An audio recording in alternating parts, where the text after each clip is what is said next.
Hello engineering students, welcome to Global Six sigma.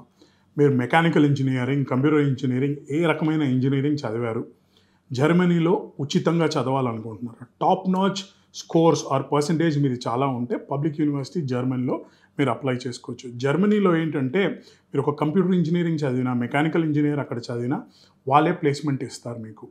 So me profile కరెక్ట్గా ఉంటే మేము చెప్పిన ప్రాసెస్ మీరు ఫాలో అవుతే 100% వీసా గ్యారంటీ మీకు. అది కాక ప్రైవేట్ యూనివర్సిటీస్లో కొంతమంది మార్క్స్ తగ్గినప్పుడు లేదా చదవాలనుకుంటున్నారు, ఆ టైంలో హెల్త్ పరంగా మార్క్స్ తగ్గాయి, లేదా పబ్లిక్ యూనివర్సిటీలో సీట్స్ ఎక్కువ అయిపోయి దొరకలేదు, ఇలాంటి అందరు స్టూడెంట్స్కి ప్రైవేట్ యూనివర్సిటీస్ని కూడా జర్మనీ గవర్నమెంట్ యాక్సెప్ట్ చేస్తుంది. ఇది ఒక మంచి సువర్ణ అవకాశం. ప్రైవేట్ యూనివర్సిటీస్లో తక్కువ కాస్ట్కి 7.5-8 లక్షల రూపాయల్లో మీకు ఫీజు అయిపోతుంది.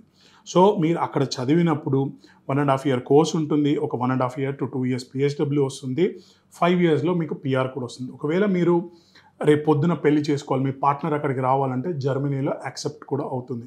జర్మనీ మెయిన్ అజెండా ఏంటి అని అంటే వాళ్ళ దేశంలోనే మీరు చదువుకొని వాళ్ళ దేశంలోనే మీకు ప్లేస్మెంట్ రావాలి. కొంచెం లాంగ్వేజ్ ఇక్కడ మటుకు IELTS ఒకటే కావాలి. అక్కడికి వెళ్ళి మంచి జాబ్ రావాలి అంటే కొంచెం జర్మన్ లాంగ్వేజ్ కానీ ఇంగ్లీష్ మీద కమాండ్ ఉంటే బాగుంటుంది. మిగతా డీటెయిల్స్ కోసం మాకు కాల్ చేయండి. Thank you.